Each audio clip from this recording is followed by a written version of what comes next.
Well, let me hear you say mountain, mountain, mountain. Fire, what you saying? Yes, Fire Key.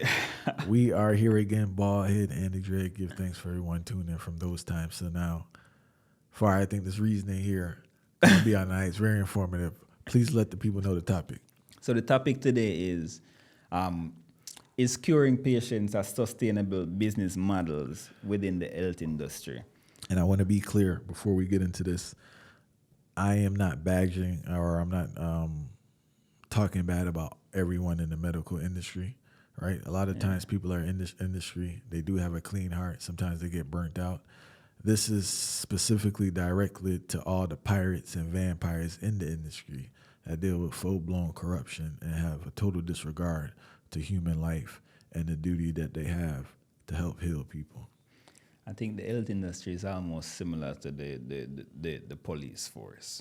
If you really put it on our meds, it kind of, even though you might have good intentions, but the recommendations we have to give for the most part, it still have to follow the whole Britain in the same vein as the system.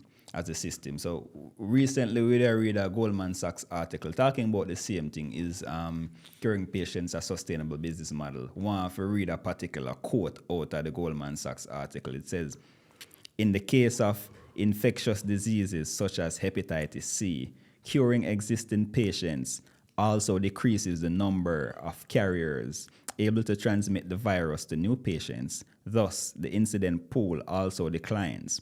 Where an incident pool remains stable, example in cancer, the potential for a cure poses less risk to the sustainability of a franchise. So we have to take that into context. All right. For those who struggle with following the reading, right, they're basically saying this. If they heal people, right, the pool that will use the product declines. And if people don't have the disease, they won't spread the disease, which also leads to the decline of their profits, right? Yep. So they're saying that in order for to have a profitable business model in their industry, they need people to carry a disease, to spread the disease, to keep the pool at a stable level where it's profitable. If that pool were to decline, it would decline profits. That's crazy. AKA healing the people is not profitable. I just thought it was wild that they put it out there. I thought that was something in like a private meeting or something. And it's like a Goldman closed Sachs door. article. Yeah, and it's just out in the article, like whatever. This is what we're doing. It's pretty wild. So when you think about it still enough, like the most important part of me capture outside of that is the whole concept of a franchise. Yeah. And I hope people really are take. We're not talking about McDonald's. I will not talk about McDonald's because these biotech companies, majority of them are franchises, are major corporations. And we have to think about how does a major corporation actually function? What is the main point of a major corporation? That's to make profit. So if a man in the industry of getting pharmaceutical or creating pharmaceutical drugs and his aim is to make profit, does he really care about your health? Hence, is it that the health industry is mainly for profit, or is it that the health industry actually cares about us? I would say It's a tricky situation, and it's just like the prison industry. I just want to throw this in there in the sense that these private prisons need people in beds to make money. If everyone's like doing good and not in prison, or I can't even say doing good, but are not incarcerated, then they don't make money. So therefore, we have to tweak legislation a little bit to make sure that some crimes put you in here for a little longer. Back to this health thing. It's not profitable. Listen, I'm not sure if you've been to the doctor lately. The longest I've been sat and spoken to a doctor in the last 10 years was a chiropractor, where I actually spoke to this man, and this man actually like asked me about my life. When I go to my primary care physician, maybe a 5-minute conversation. I had to go to patient first the other day, like a 5-minute conversation. Like they don't have, the way it's set up, this in and out thing, and just giving you whatever pill is not set up for actually figuring out what's needed to heal or fix what's going on.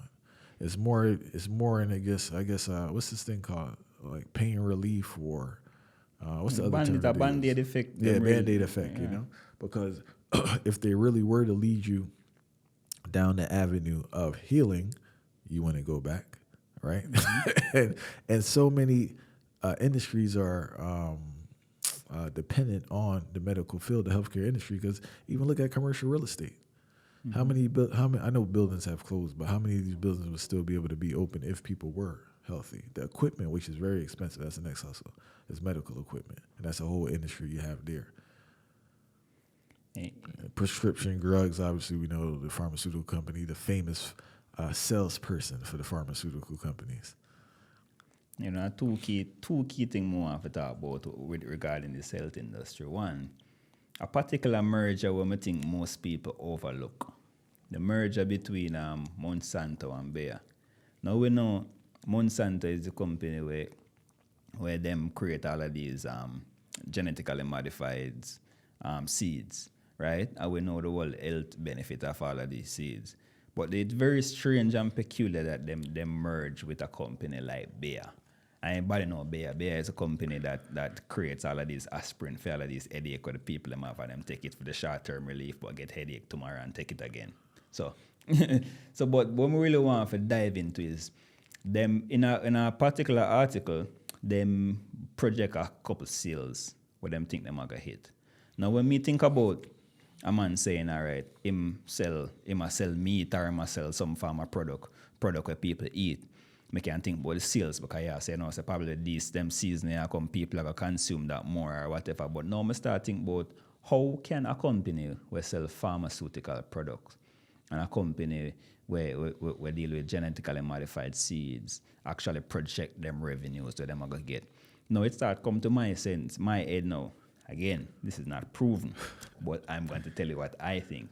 So now I think the way these people are going to do it now, they're going to make sure actually get the genetically modified seeds and make you eat the food them off of that. And then now, when you do that now, your head are going to start hurt you.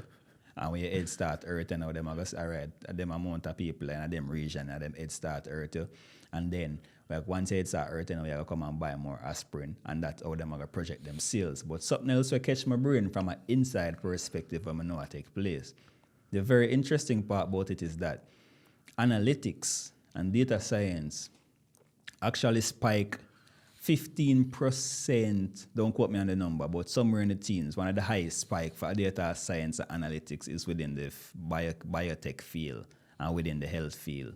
One of the highest spikes ever. So now it's occurred to me now, say, once them project all of these sales now and them have the methodology for actually make you get towards getting these pharmaceutical drugs, now them are actually analyze your patterns and analyze the behaviors and see how to increase them sales again. So it's all about the money. And that's the thing really lie, and we always move like so we don't overstand that and we get so caught in I thinking just to the concept of health is attached to the industry. That's all about health and not about profit. They just double dipping. I don't know what else to say. It's just like the tobacco industry getting into medical marijuana, right? Mm-hmm. They see the emergence because they're aware of the negative impacts their products will have on people. Mm-hmm. So why not invest in a company or take over a company that's gonna cater to those issues? You know, it's just basic capitalism. You know, and it's cold. But with the healthcare industry, right, which is so wild, is that obviously we're an unhealthy society, like not physically, mentally, spiritually. We're just an unhealthy society on every aspect. But we have to acknowledge, as sad as it sounds, the society financially is dependent on us being healthy. Because they created these industries that are detrimental to us, but we're dependent on it. You have the prison industrial complex industry, and the healthcare industry, even the military industry. They provide so much jobs for American citizens. What would happen if they didn't exist? So it's a weird situation just dealing with reality in the sense that they built up these industries and we're so dependent on them. Yes, we can complain, but what if, all right, say in the next 10 years we switched up the model where, you know, we're doing preventive care, we're actually dealing with healing, we're not dealing with the medications too much. Where are these people going to work? Because people do work and benefit from these industries, you know?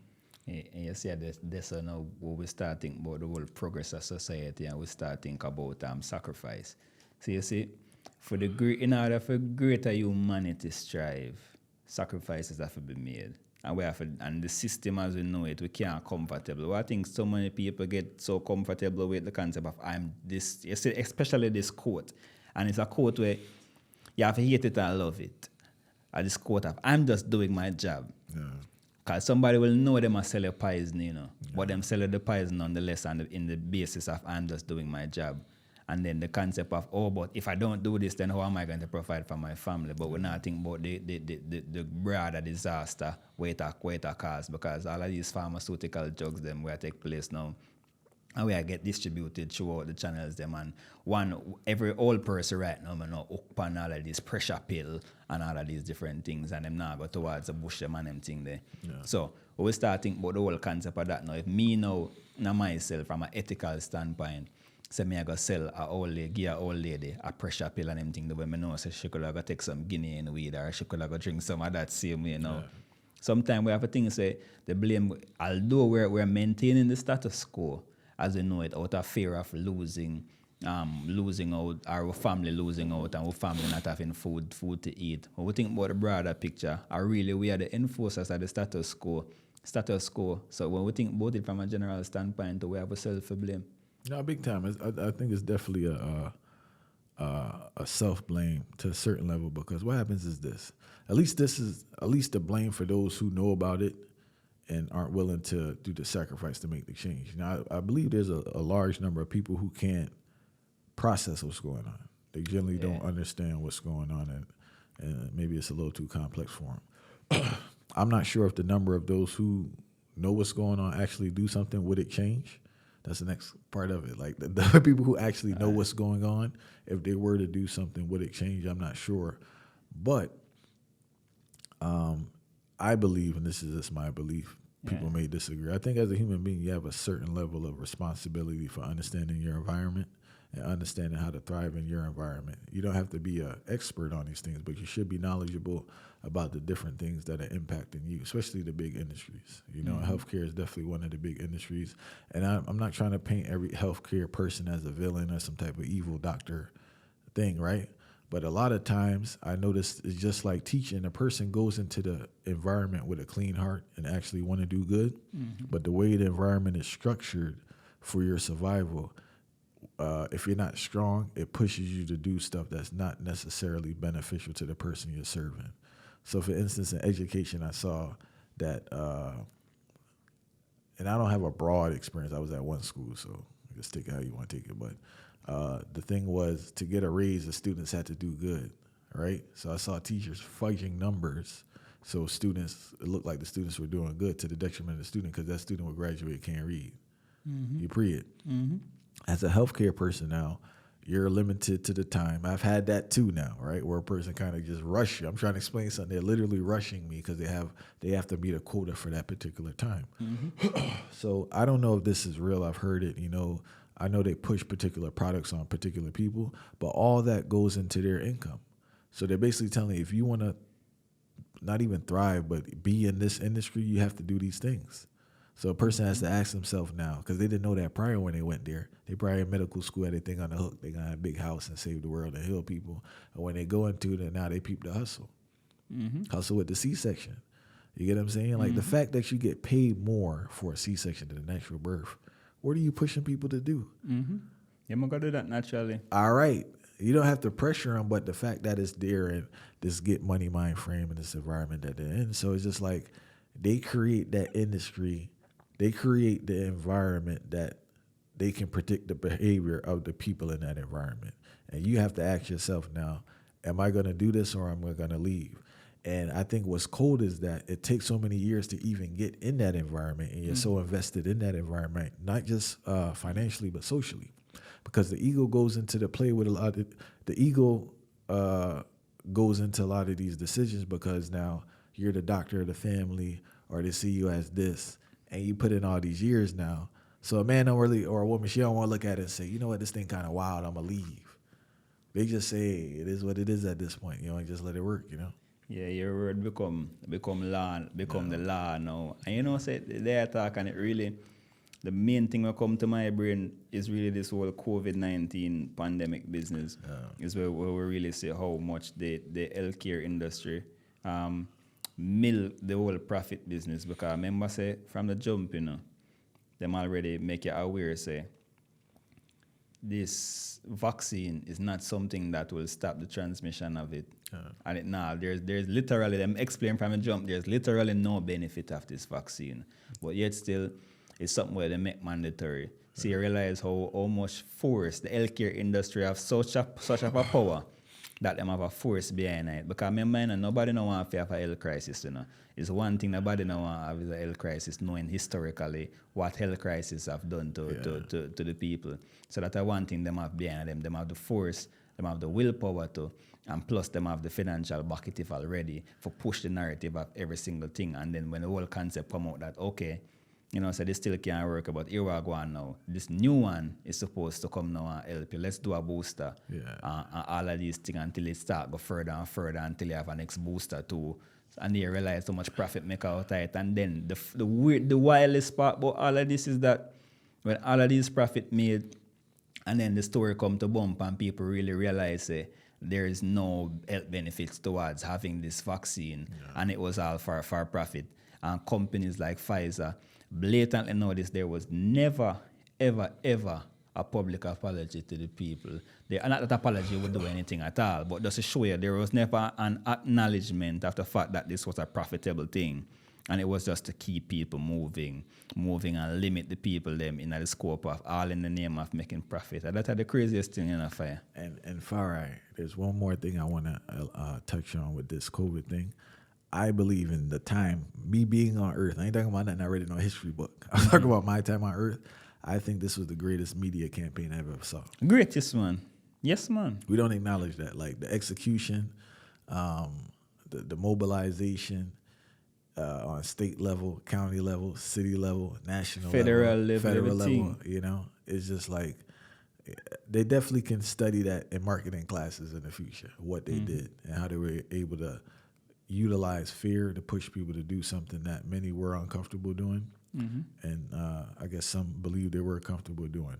I want to touch on, I just want to throw out this number here I wrote down so people could get an understanding of how much money is spent in this industry, right? So they said, I read somewhere saying $78.5 billion was spent on prescription opioid misuse of drugs, right?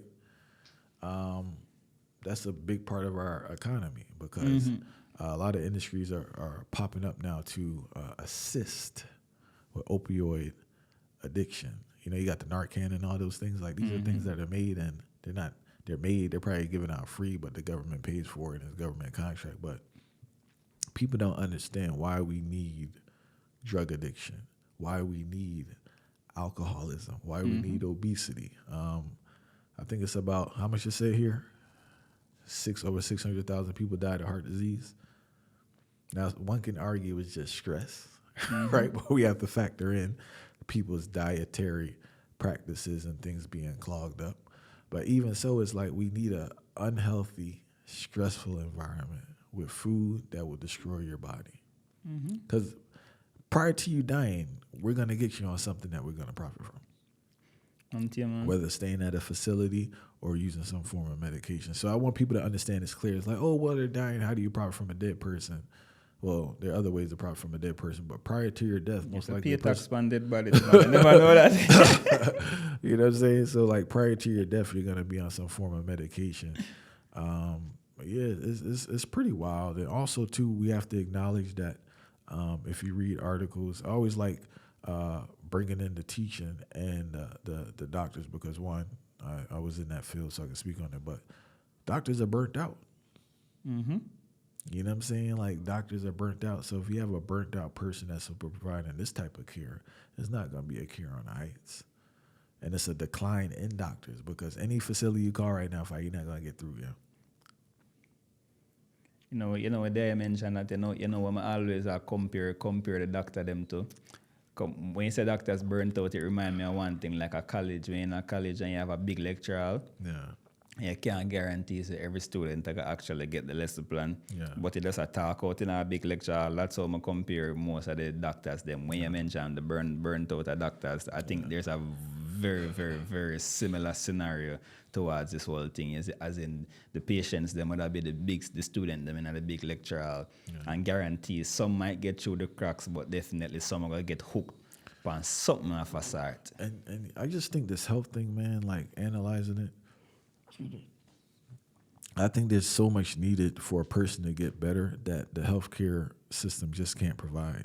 And they won't provide anyway, but on a realistic approach, it's like, one, you have to have a decent amount of conversation for you to bring out what's going on with you and the things that are going on in your life that are leading to this particular thing. Mm-hmm. You need to have a certain amount of tests, which don't usually catch stuff anyway, including your blood work, right?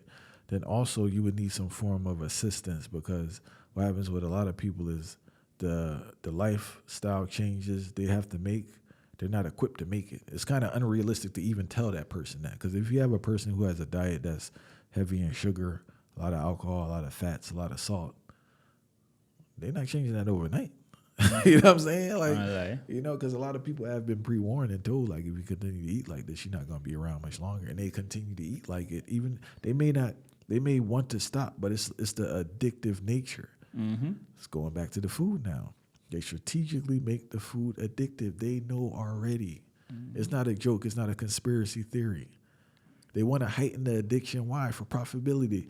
Coca-Cola and these companies, they want to make sure that this item is constantly in your house. Once it's depleted, you bring another one. That is part of their business model. They don't want you to buy it once every 2 weeks. No, it's constantly in your house. So we really want to ask a question. Like, may I ask this question to the general public though? Who create most of the food we eat? Is it a chef or is it a chemist? Is it a biochemist that create the food that you eat, or is it a chef? Because all me knowing that the food that me eating is a chef created, but we talk about Coca-Cola and all of these different sugary products and things. Is it a chemist that actually create your food, or is it a chef that create your food? The answer to that alone supposed to have you thinking and make you understand how the health industry work and why you're getting caught up within the health industry just to make them make more profit. Because I can't see why I would eat a food where a chemist create. Break that. I don't think people, because sometimes we talk about people think we in like conspiracy land or something. Just break down. Give an example for the people in regards to what was made by a chemist. Simple thing is like Lunchables, right? All right. This was not made by a chef. Right. And everybody knows what a chemist is, right? A man that deals with science and chemistry, not food. And they use it. They use why are they using the chemist? One, they want to find these perfect levels of taste and crunch and texture in your mouth. Natural flavor and these things, you know. So it's just a perfect experience because they want you to get. These people aren't playing around. They want this. This is not like the clothes industry, all right. They want return customers. They want you to have this product in your house all the time, and they're not playing around with it, yo. And they get that perfect spot, and they'll keep tweaking it until they get that perfect spot. It'll be released even to the boxing with the colors. We did a great interview with the great journalist Michael Moss, author of the book for the Fat Sugar Salt, Sugar Fat Salt.